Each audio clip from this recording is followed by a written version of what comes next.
supposed to be here? No. I didn't know looked what was awkward. happening. I thought I was supposed to stay out of the way. I'm gonna use a card, but I'm not ready yet. My favorite part about the co-op is the people that come in. Hi, Cindy. Come on in. Hello. Good morning. We're open. Come on in. My grandma got this one. It's all right. Yeah, right? It just... And here comes our big produce delivery. Do you want me to pause? My name is Jessica Roloff. I'm the manager of the New London Food Co-op. The New London Food Co-op is a community-owned grocery store. We're owned by approximately 300 some member families. In New London, we had a grocery store for over 100 years. Then we went 15 years without a grocery store. So we knew as a community that if we were going to have a grocery store, we would have to build it. So that's what a lot of people did. When the co-op came to the community and opened, it was a great asset to our community. My name's Rachel Mitchell, and I am a food co-op board member, and I do the member communications. The last week's newsletter was about dried beans. The values that the co-op stands for are pretty in line with my personal values, and so I was really happy to be asked to plug into the co-op and use my set of strengths to be able to make this a successful place for years and years to come.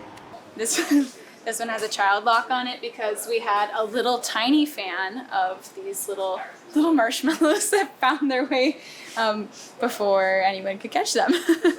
It was kind of funny timing. It really coincided at a moment in which the larger grocery store that I had been shopping at got rid of their natural food section. It just became really challenging losing that and then having to go back to hunting and pecking and looking at labels and trying to understand where things came from and what was in the food that I was eating.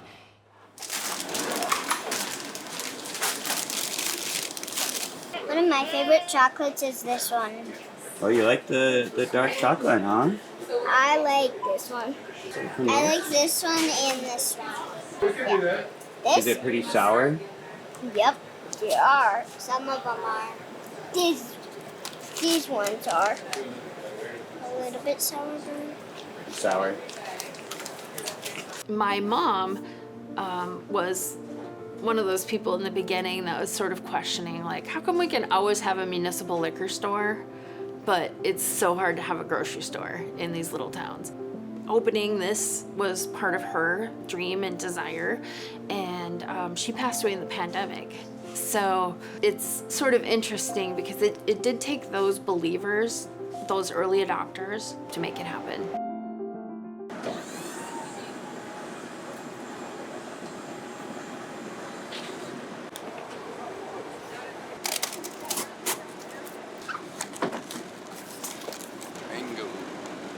So some people don't think that you can buy the majority of your groceries at our food co-op because of its size.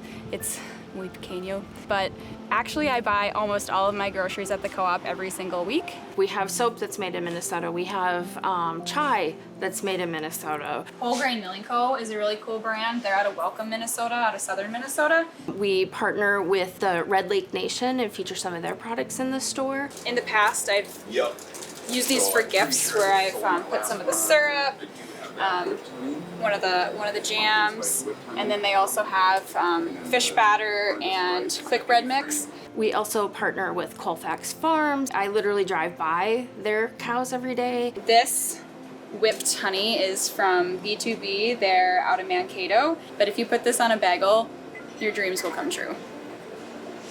That's been one of the great joys of this work, has been sort of discovering those Minnesota producers. There's certain things I just always get here. They asked me my favorite product. I couldn't answer the question, Jessica. Yeah, like I know.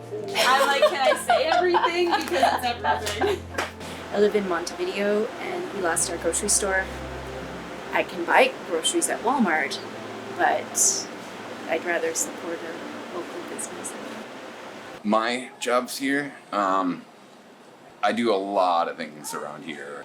Maybe half of the ordering. I'm just gonna put both of them out. Yeah. And we'll see which ones sell faster. Anything on the computer, cleaning, disinfecting. I love this place. I'm here probably more than anybody else. And customer interaction is probably one of my favorite things. Rick, where'd you get these from?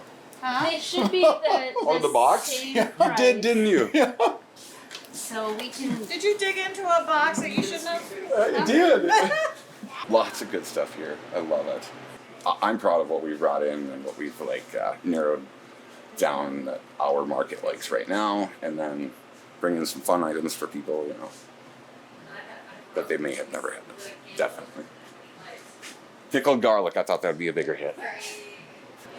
I would say the most challenging thing we face right now as trying to do a community grocery store is that the food market has consolidated to the point where most people walk in a grocery store and they don't realize that 95% of the products are made by like 3 companies.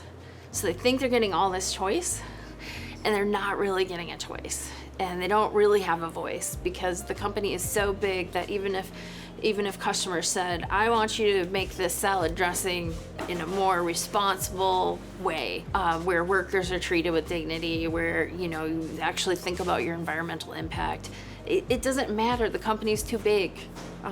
They could lose every single customer in our town and not care about us. But with this store, if somebody says, hey, I think we should really prioritize this value, well, we have to listen to that. Our pork, our beef, our chicken, most of our dairy, eggs, they all come within 50 miles of the co-op. And I think that if you told random people in our community, they wouldn't think that that was something that is possible to do.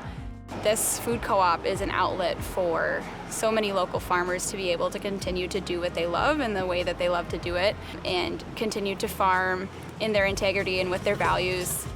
It's important that people have access to healthy food. We really do believe that.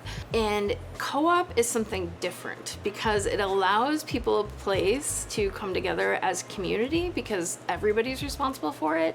Like, it's not my co-op, it's our co-op. And that gives people a sense of belonging, which I think is something that people are really craving right now. And our store is definitely a place where the entire community connects. We're very intentional about the things we do here. We have member meetings 4 times a year. It's really about being able to nourish people, to create a sense of community, a place where they belong, a place they're always going to be welcomed. And so I guess it's been extremely rewarding to be able to be a part of rebuilding my city, my community, the people that I love, and that I think is the path back for rural America. I'm very happy to be doing something about that. Thank you again. Yeah, bye.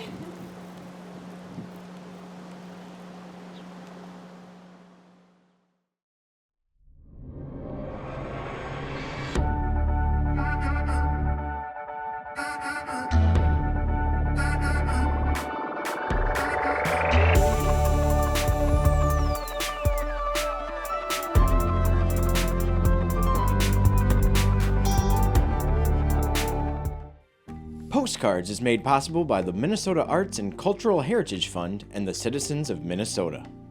Additional support provided by Margaret A. Cargill Philanthropies, Mark and Margaret Yakel-Julien on behalf of Shalom Hill Farms, a retreat and conference center in a prairie setting near Windham, Minnesota. On the web at shalomhillfarm.org. Alexandria, Minnesota, a year-round destination with hundreds of lakes, trails, and attractions for memorable vacations and events. More information at explorealex.com. A better future starts now. West Central Initiative empowers communities with resources, funding, and support for a thriving region. More at wcif.org.